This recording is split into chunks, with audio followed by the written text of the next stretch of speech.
It is Thursday, and you know what that means, Black and Gold Thursdays. I'm Jarrett Bailey, and joining me this week is my friend Mike Nicastro from the Six Steelers podcast. You guys are crazy. Looking great, buddy. It's good to see you.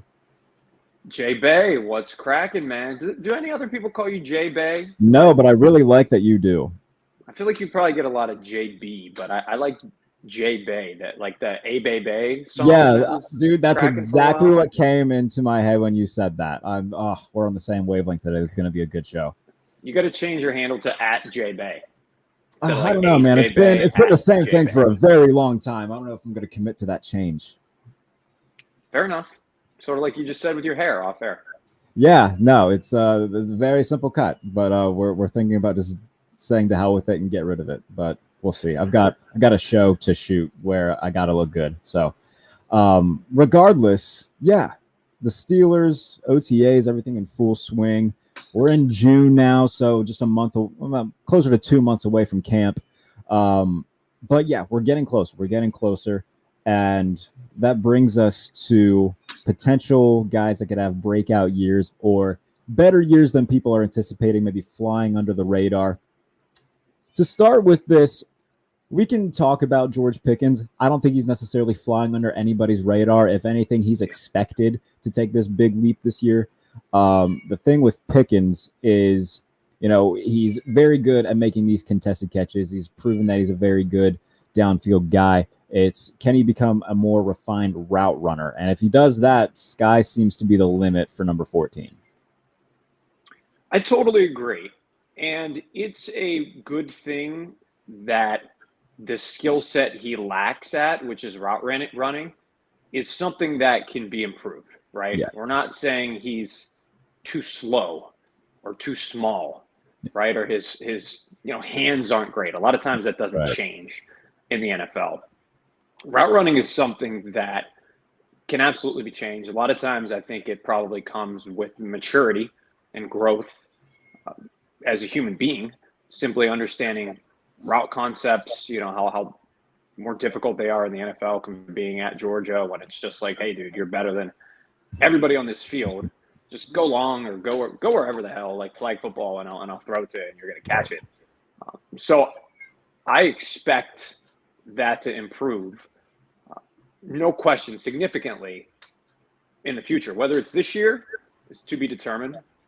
I think obviously it helps as well that it's going to be in year 2 with Kenny Pickett. So those two guys continuing to get on the same page is certainly helpful.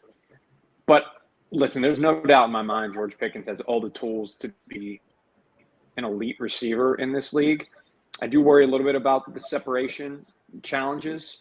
I don't think he'll ever be a guy who is going to, he doesn't have Tyreek Hill qualities, right? He doesn't have Antonio Brown qualities. But his catch radius, his ball skills are tremendous. He reminds me of DeAndre Hopkins in those aspects, a guy that's just been everywhere lately because he's requested a trade and he's probably going to end up with a new team. Probably the freaking Chiefs or Bills. Yeah, like they need another weapon at this point. He reminds me of DeAndre Hopkins in that sense, in everything except route running, because Hopkins is like the best freaking route runner that we've probably seen in our lives. And Pickens has a long way to go, but he should be a good model, right? A good role model for GP14. But no doubt, man, he's somebody everybody is excited about. And I think I riled everybody up on Steelers Twitter already today by posting the Deontay Johnson catch last year that I thought was better than both of George Pickens' catches. You can make the argument that Deontay Johnson's catch was the best catch in the NFL last year. I know everybody got really excited about the Justin Jefferson catch because it was a great play, and especially the circumstances it was under. But Deontay Johnson's circumstance, I mean, they needed that catch or it was going to likely result in a tie game. And Deontay Johnson, another guy that needs to have, I mean, he put up, the reception numbers and whatnot, but he had the same amount of touchdowns as you and I did last season. That's something that he'll definitely want to. Touchdown. I scored. Oh, did you? Good for you. I scored. I'm very, very proud of you. Week 5 against the was that the Jets? Maybe no, I don't. Might have been. There's so many touchdowns actually I scored. I don't even remember. I'm hoping for a bounce back year for Deontay Johnson. However, when we look at his contract situation or whatnot, there's a decent chance he's not back after 2023. So I mean, for him personally, you'd like to see him succeed. For whomever he's going to play for in 2024. And for the Steelers as a whole in 2023, I mean, getting in the end zone and having a little bit of a bounce back year is something that Deontay Johnson needs to do. Yeah, I would say before the draft and free agency, the chances of Deontay Johnson returning next year were much lower, naturally because of the rate of turnover the Steelers have at receiver. They're really smart. They understand that receiver in a lot of ways is like running back. Not a lot of people talk about that. But if you have a really, really good quarterback, you can replace these guys, right? Like there's a revolving door at that position that can be similar to running back if all the other moving parts are working. And the Steelers have done that time and time again. You can, from Antonio Brown to Mike Wallace to Emmanuel Sanders to Martavis Bryant to Deontay Johnson, whatever. They always seem to get their next guy. However, they didn't draft a receiver early, and they didn't sign anybody in free agency except Allen Robinson. So maybe there is some consideration to signing DJ long term, even though we probably know they'll just take a guy in the third round next year and plug him in. But as far as this season, yeah, he needs to get in the damn end zone. Of course, easier said than done. It doesn't mean he was a bad receiver last year because he didn't score a touchdown. A lot of that, I think, is luck, honestly.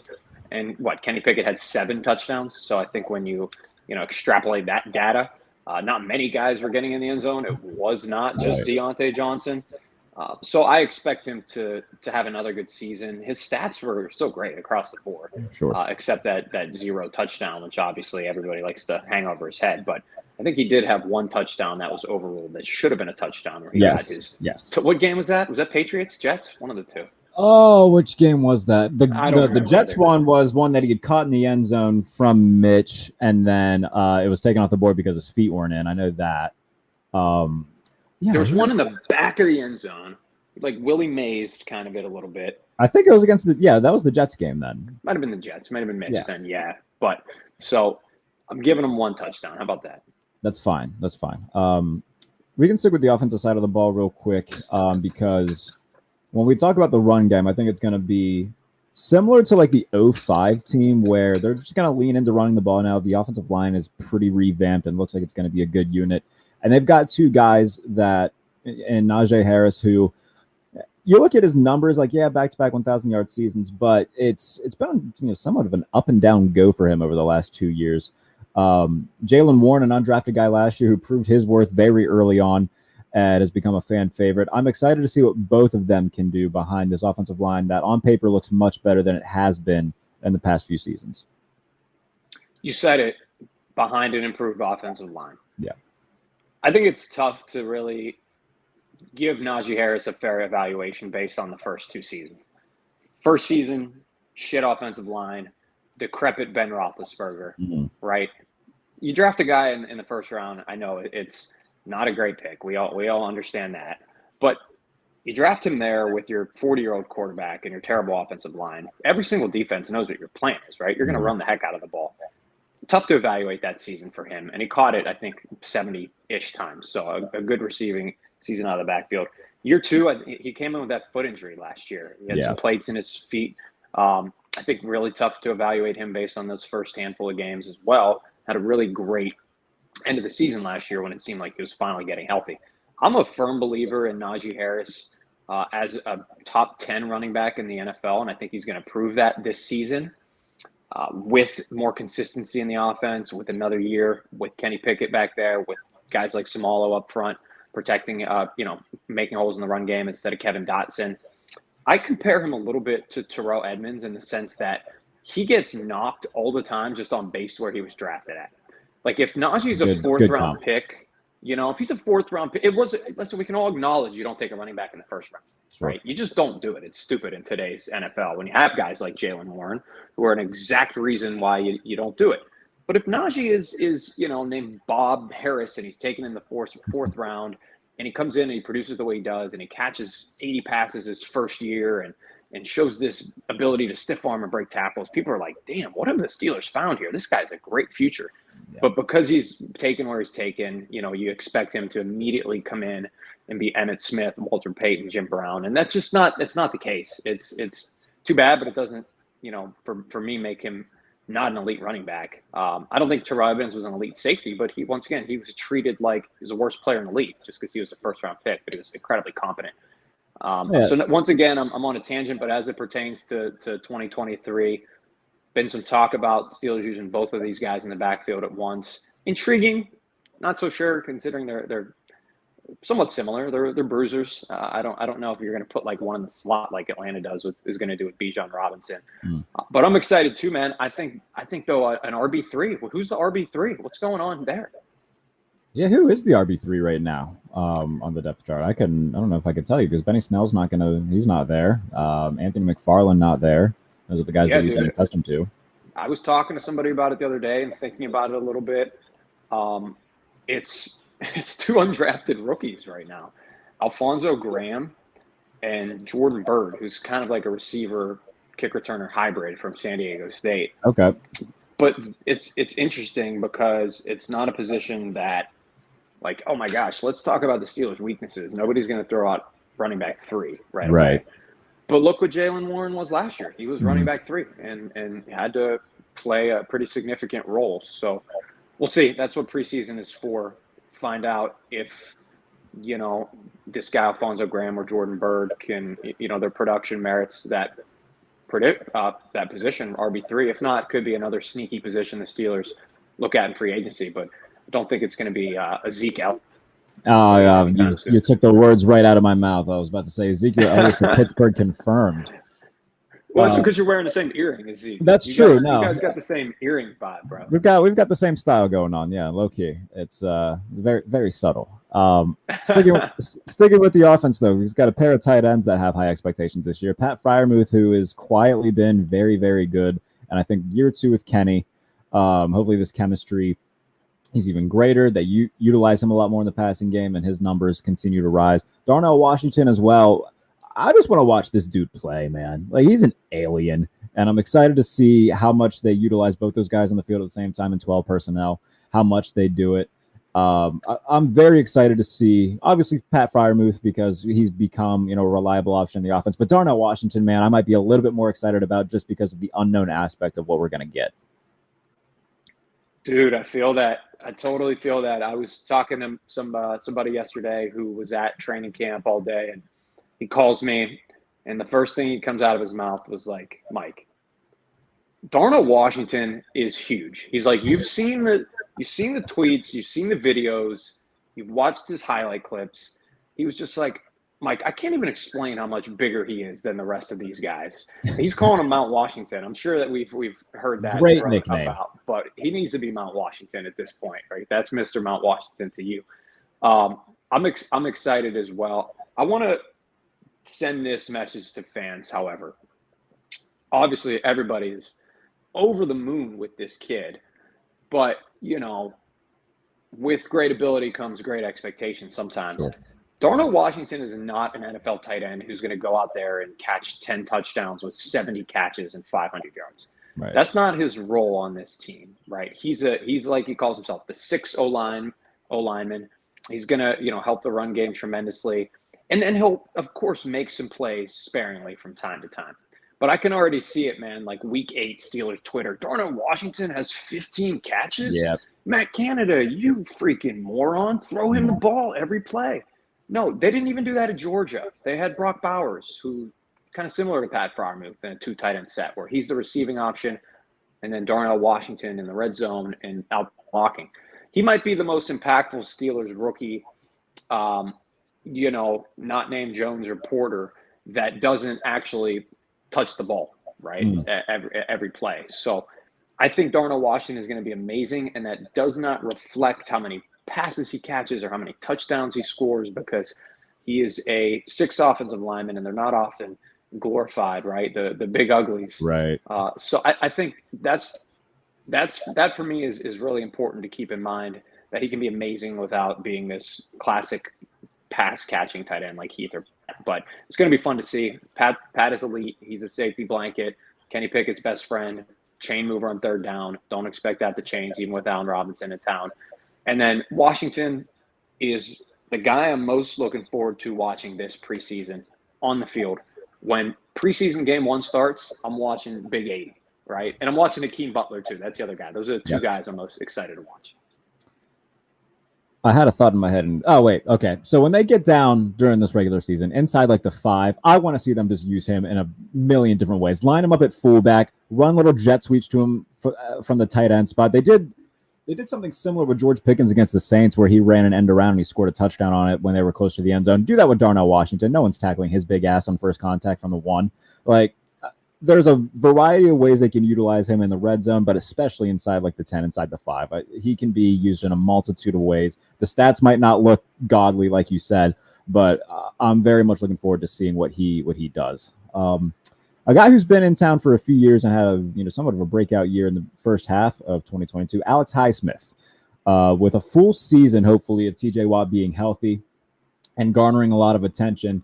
Alex Highsmith, I feel like, is a very good Robin to TJ Watt's Batman. And we saw that, especially week 1 against Cincinnati, where he just went off. Having TJ Watt back and healthy, I think, is going to have his production go up exponentially. And potentially, maybe we could see them replicate what Watt and Dupree did and approach record-breaking stuff as a duo.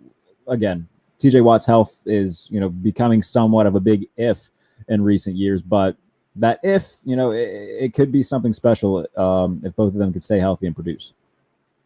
Did you see the Highsmith video today the Steelers tweeted out? I did not. So he was mic'd up at practice, and he threw out this Adam Sandler impression from The Waterboy, and it was freaking hilarious, actually. Like he's doing like a mama shade, like one of those type vibes, the whole practice. And somebody goes up to him and he's like, Highsmith is acting different today because he's mic'd up.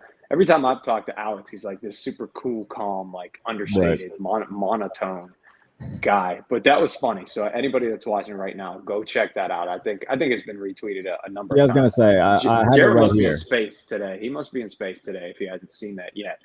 I will watch it after the show, I promise. I was going to say, turn it up loud and play it. Anyway, it's Scout's funny. honor. It has nothing to do with the question you asked, but but definitely check it out. I think for Alex Highsmith, just as critical that I'm trying to think of the best way to phrase this. So I'll put it this way: the fact that the Steelers have a guy like Marcus Golden is going to help Alex Highsmith exponentially, because last year he got off to that incredibly hot start, which he was phenomenal. TJ Watt got hurt, right? Steelers had nothing on the other side of Highsmith. Threw Malik Reed out there, and people really learned quickly that this guy stinks.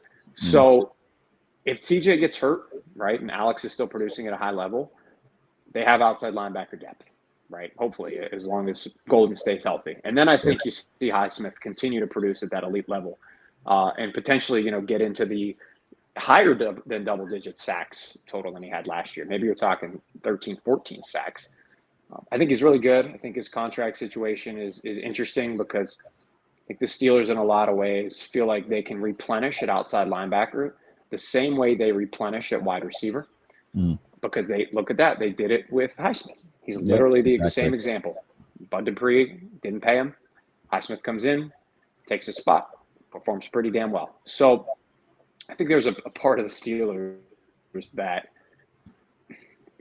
would prefer not to have him back long term. So I know that's a bit contentious.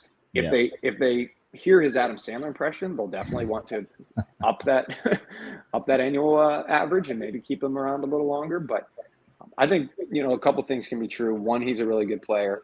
Two, he probably should have a better season, assuming everybody stays healthy and with Marcus Golden. And three, that those two things don't mean the Steelers still re-sign him long term. Especially, looking at the Bud Dupree example, they just weren't going to pay him the money that he wanted. He goes to Tennessee. Injuries plagued him there as well, but he just wasn't the same guy. He kind of showed that he wasn't, a number one edge rusher on a team. That's nothing against Bud Dupree, but we learned quickly that the Steelers might have been right and not giving him the money. So we'll see what happens with Alex Highsmith. It'll be very interesting to see how that all plays out. The defensive backfield is also got a little bit of a facelift, if you want to put it that way. Cam Sutton's no longer there. They go out and sign Patrick Peterson. They draft both Joey Porter Jr. and Trice. Shannon Sullivan brought in as well. James Pierre still on the roster. The cornerback room definitely does look a lot different than it did a year ago. And it looks like, obviously Levi Wallace is still there, but Akella Weatherspoon has been let go, much to, I don't think a lot of Steelers fans were too upset to see Akella Weatherspoon go. No offense, Akella Weatherspoon. So is he listening right now? Maybe, you never know. You'll get a YouTube comment if you will. You'll see. You and I are a growing. What's the phrase I'm looking for? We are a growing entity in sports media, my friend. We're like 10 seeds in the March Madness tournament who win a couple games and then you're like, all right, this team next year, it could be top 25.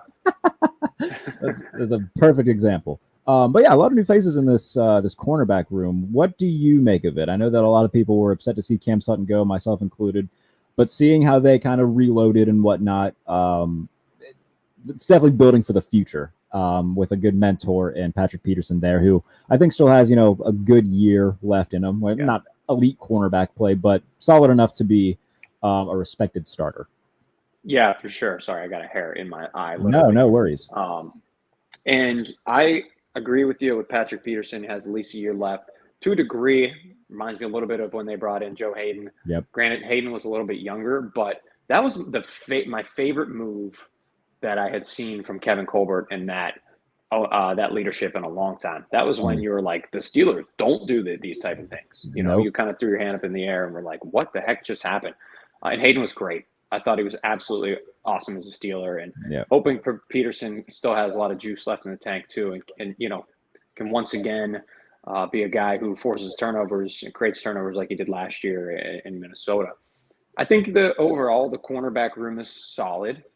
I still have no idea why Shannon Sullivan is your day one slot corner. Yeah. That is the big head scratcher to me. I think I have an inkling, which is that Patrick Peterson vouched for him. He was in Minnesota with Peterson last year, and there were some reports that Peterson was like, hey guys, this guy's out there, let's go get him, he can play a little bit. Unfortunately, the tape and the stats don't show that, but maybe there's something there they can uncover, a rock that is stone that they can unturn there. I don't get that one. When Cam Sutton left, I said, all right, this is a guy obviously who's been played more outside, but can still fill that slot role. Then you kind of realize, all right, you still have KZ lingering around who was good there, and now he's gone. So Shannon Sullivan, I think, is going to be the scapegoat for a lot of early season challenges if the Steelers do have them on defense. Outside of that, Peasy Jr., hell yeah, everybody's excited.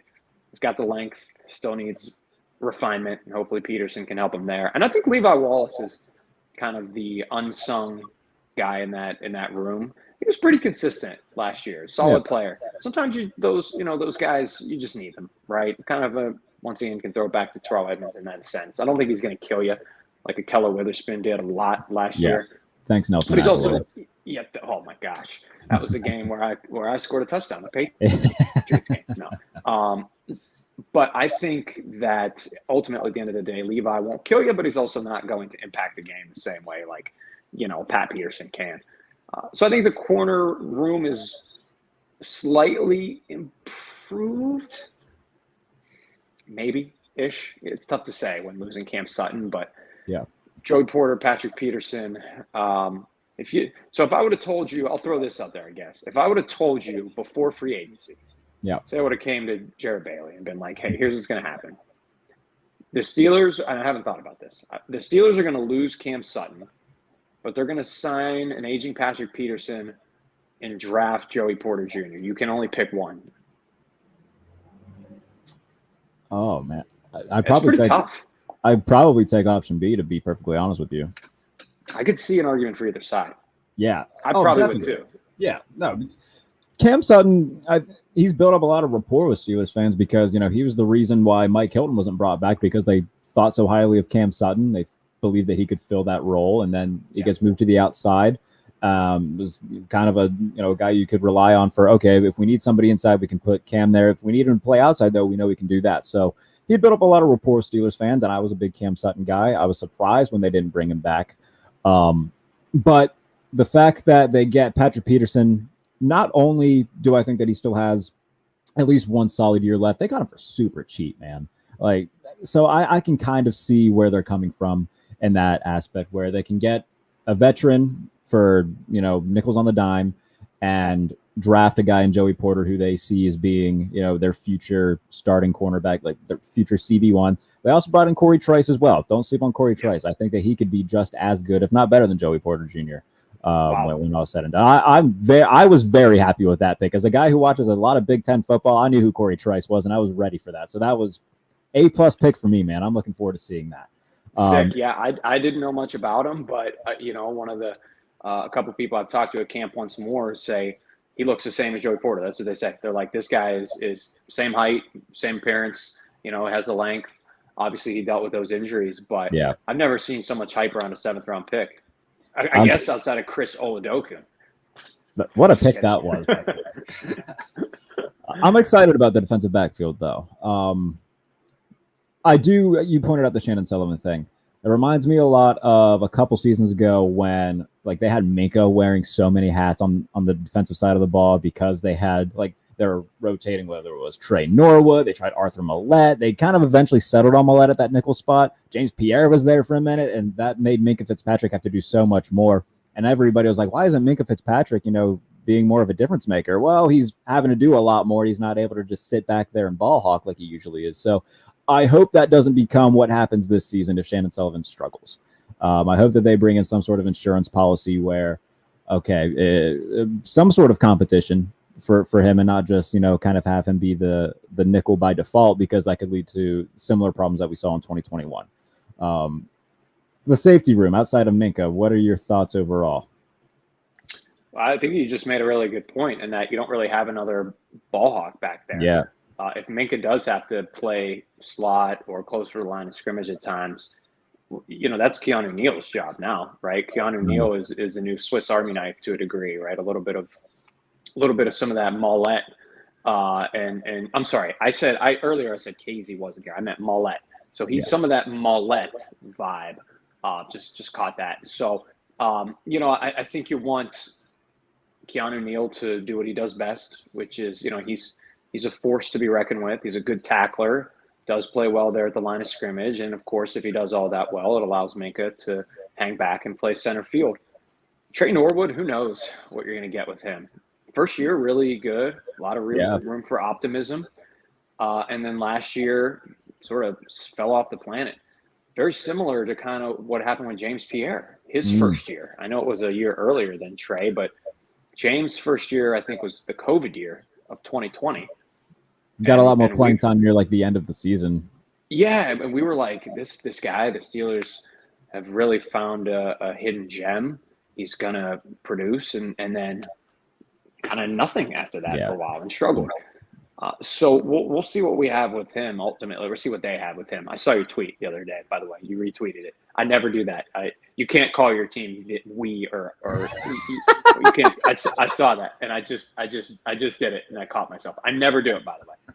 And I have to put it out there. I'm the editor, of course, over at yinzercrazy.com, and all my great writers will send some things in, and I get a lot of we when talking about the Steelers. Right. And I agree. You do not play for the Pittsburgh Steelers, so this is not. We are going into next season. The safety room is a they type of thing. All right. So I caught myself there. Cheers to that, buddy. That's funny. I like that. It was a tweet of yours from the past, right? A while ago. It was from tell them what I'm talking about if they're sure. Right now. I did a bad job explaining it. It was almost 2 years ago, I think. It was August of 21. And I had tweeted something saying just a weekly reminder not to use we or us when referring to your favorite team. You don't play for them. And dude, you would have thought I would have lit a box of kittens on fire. Oh my goodness, there were I bought fucking season tickets for 30 fucking years that I care about more than dude. I didn't say you didn't buy season tickets for 30 years. I buy jeans from PacSun. When I go into PacSun, I don't say, oh man, we love to see us thriving here at PacSun. It just makes me laugh that people get so defensive and angry about it. So it's just me poking the bear a little bit. Admittedly, I am a Hall of Fame bear poker, and I know what to do, and it just makes me laugh. But genuinely speaking, too, it does annoy me when people like refer to their team as we.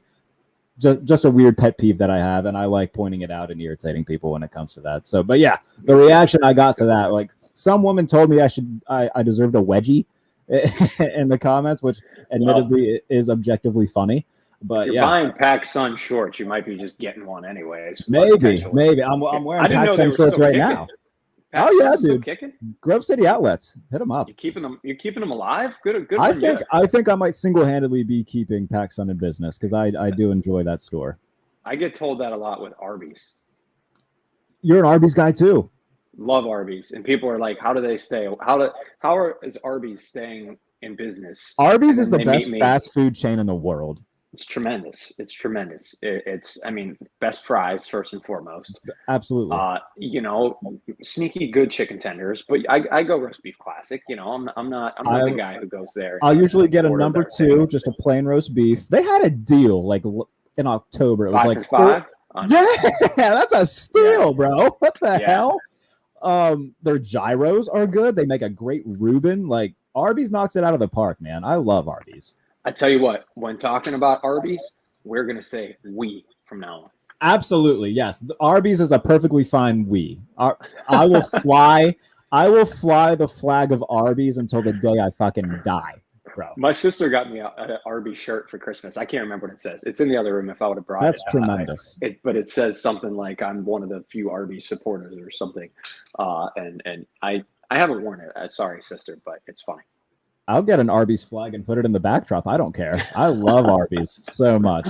Arby's, sponsor us in some capacity. That would just be lovely. Man, you're making me hungry. I know. I am getting a little bit hungry as well. We'll wrap this up here. 3 players that you're most excited to watch this season. Excited. Mark Robinson. Ooh. Mark Robinson, inside linebacker. Steelers obviously signed Landon Roberts, Cole Holcomb. Don't see those guys as the future at inside linebacker. So Mark Robinson, this is a make or break year for him to a degree, going into his maybe not make or break. It's his second year, but sure. A chance this preseason to tell you a lot about who he is. He's going to get a bulk of the playing time at middle linebacker. Read the other day he had a pick 6 off of Kenny. Yes, I think maybe yesterday, actually, or 2 days ago, Tuesday. And he's been getting some really good reviews. So it'd be nice to see a young inside linebacker make some noise for the Steelers this preseason.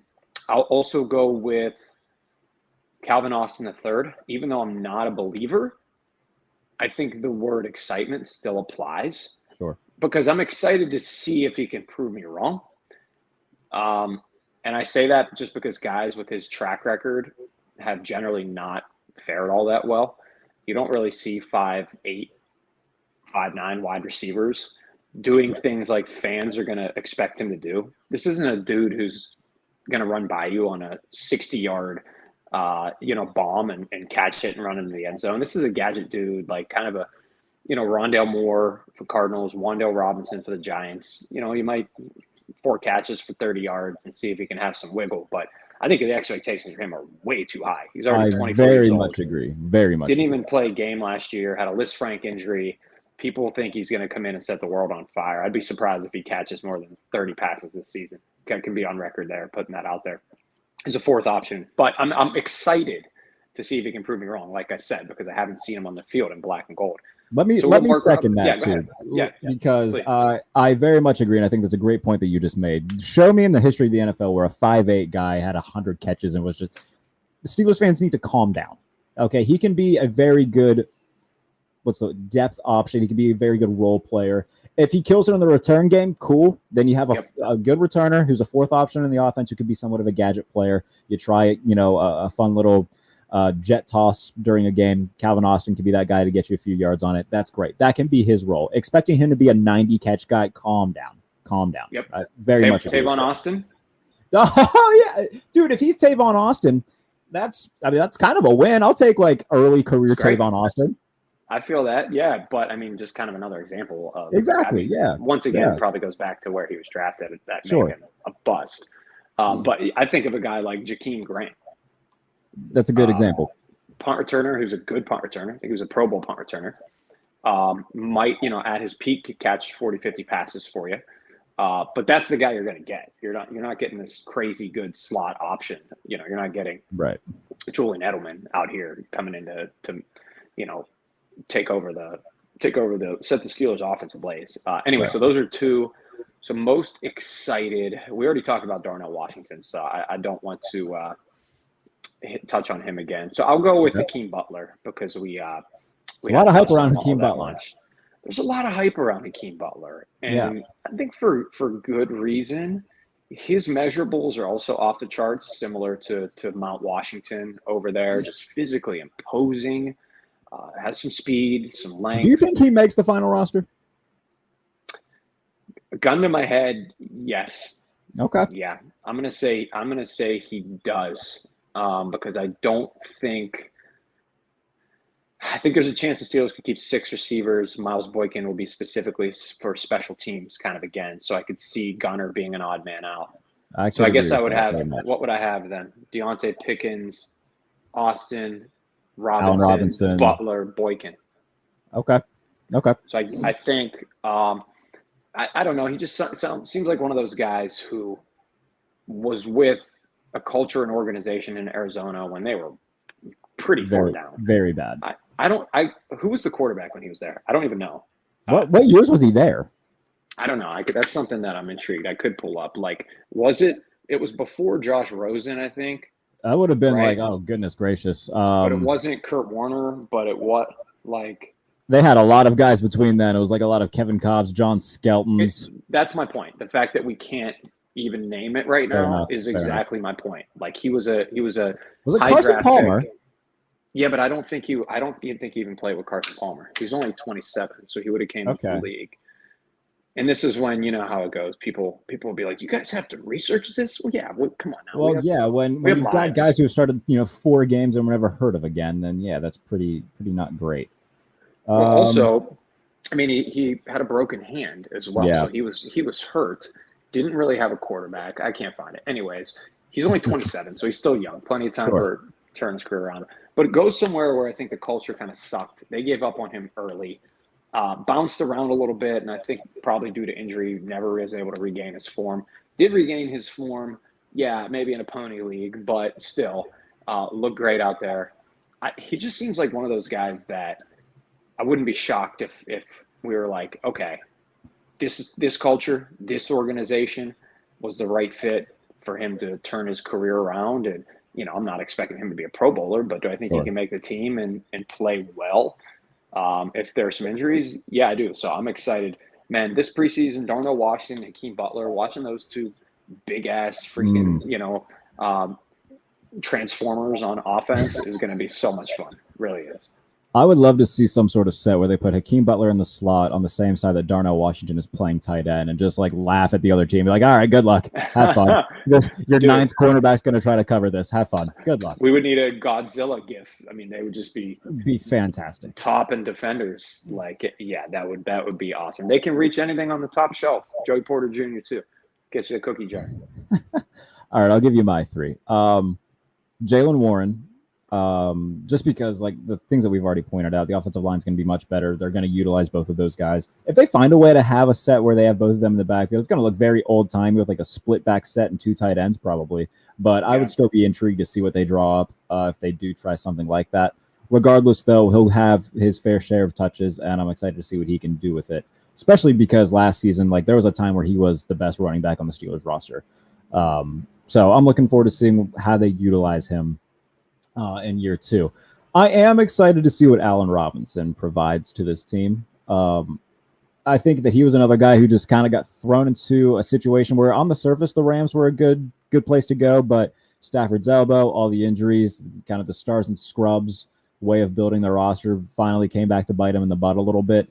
And he just never built up any sort of chemistry with Stafford before he got hurt. They ran through a bunch of different quarterbacks. I think he dealt with his own injury problems. Like it was just a bad year.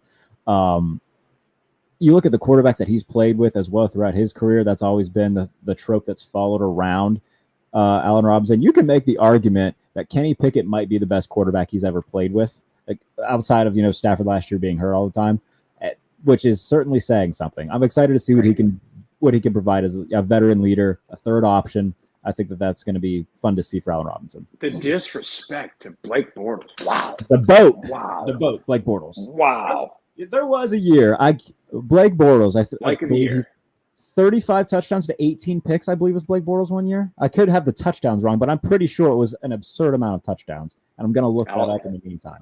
All I know is he kicked our ass at Heinz He Field. sure did. It was mostly Fournette, actually, but I was there, that's for sure, and that was not an enjoyable day in my life. Let's just say I was at Tequila Cowboy before and after the game, which should tell you a lot. I can't blame you for that. Yes, 35 touchdowns, 18 interceptions in 2015, and he threw for 4,400 yards that year. Good for you, Blake Bortles. They went 5-11, but good for you, Blake Bortles. Good for Blake. And let's see, I've done 2 offensive guys. I should do a defensive guy. Who am I excited for on the defensive side of the ball? Larry Ogunjobi, maybe.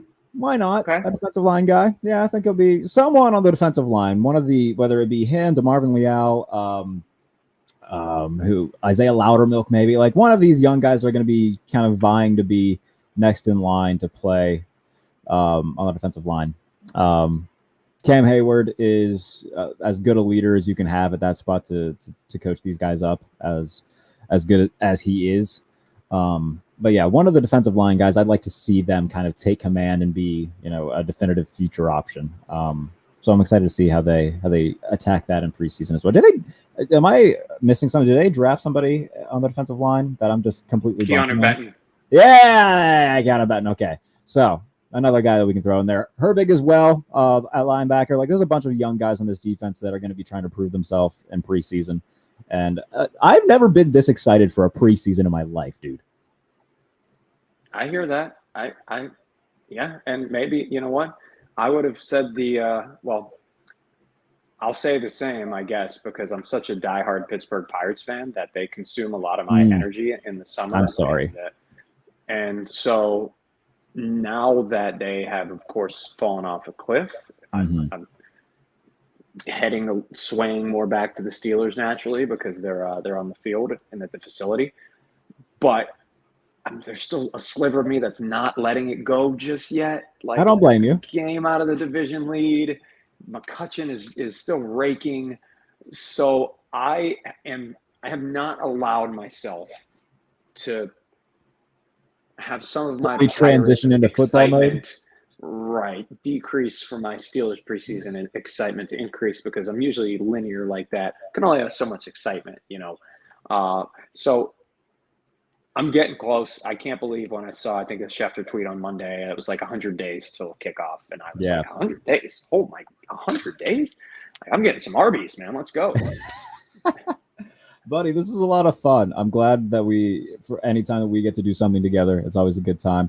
Tell everybody, what do you have going on in terms of your content in the coming days or so? Yes, sir. Appreciate that. So we have at Sick Pod Steelers on Twitter. It's a Sick Podcast Steelers Crazy. Make sure you subscribe over there on YouTube. I know a lot of people still get that confused between Yins Are Crazy and Steelers Crazy Podcast. Basically, we're just all crazy people doing crazy things related to the Steelers. So check out that. We've had some really great guests on recently. Great podcast, great listen. Of Nick Herbig. Thanks, man. Of Herbig.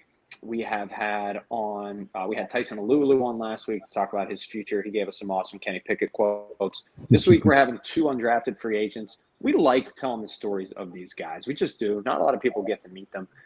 So we had David Perales on Tuesday, the outside linebacker out of Fresno State. He's got a pretty cool story. So we also have Cody Crest coming later today, the speedy wide receiver from Illinois, I want to say. I better learn a little bit more about him before I interview him. And hope he doesn't watch this because I didn't put him on the team. But he is very, very, very fast. So he's a guy that could potentially be fun to watch this preseason as well. So at SigPod Steelers, at Mic'd Up Sports 1 on Twitter. And then some of my writers still pumping out some great content. It's somewhat slow season for us, but yinzarcrazy.com is the site. And outside of that, man, appreciate you, Jay Bay, for all the hard work and keep it up. I appreciate that, buddy. And I appreciate you coming on. You can catch my stuff. I know I've been teasing this for the last couple of days. I've been very lazy with it, so sorry. 32 potential breakout performers for all 32 NFL teams on USA Today. If you haven't read the 32 non-football comparisons piece for all 32 quarterbacks on USA Today, go read that. Everybody seems to have really enjoyed that hilarious satirical piece. I didn't think it would get that much attention, but people seem to enjoy it, so that makes me very happy. If you want to go back and read a couple features that I've done on Titans running back Tajay Spears, Rams receiver Puka Nacua, those are also there. And then next week on this show, can confirm, guest will be Kevin Adams, one half of the Steel Here podcast with Jersey Jerry. It's going to be a lot of fun. My guy. We're working on him too. You're going to get him before us. Good stuff. Cannot wait to do that. We are doing an all-time Steelers draft, so that'll be a lot of fun. 10 picks. You're going to let him get high on your show? I mean, it's Kevin Adams. I'll let him do whatever he wants on my show. He shot me a text. He's like, by the way, is this a PG show? Because it's just how I talk. I swear a lot. I was like, dude, swear as much as you want. Do whatever you want. I don't care. Yes. So, he does swear. I never knew how much he swore, and I don't want this to come off as rude because it shows that I haven't been listening to the entire podcast. But, of course, I listen to the whole Lev podcast. And I think I should have done a swear jar for every F-bomb in each sentence for Kevin, because I think every sentence was an F-bomb. But that interview, man, they crushed it. Good for them. Yeah, very good for them. I'm looking forward to doing the show with him. Maybe I'll do that. I'll have a little swear jar sitting here, and we'll just or a swear tower. And we'll see. That would be fun. I think he'd get a good pop out of that. Don't tell him, and then tell him that I get 20% of the profits for give me the commission on this for just giving the idea out there. Looking forward to that next week, buddy. I appreciate you. We'll be doing a lot of stuff once the season gets closer. Once we're in season, we'll do some Twitter spaces and whatnot. If those are still a thing, we'll do some more shows. We'll come on here and talk. Mike Nicastro, good buddy. I'm glad that we were able to do this. Take care. I'll see you in Twitterland. All right, bro. Peace. We are the Steelers. Not we, not us. Hey, man. See you guys. Thanks for tuning in.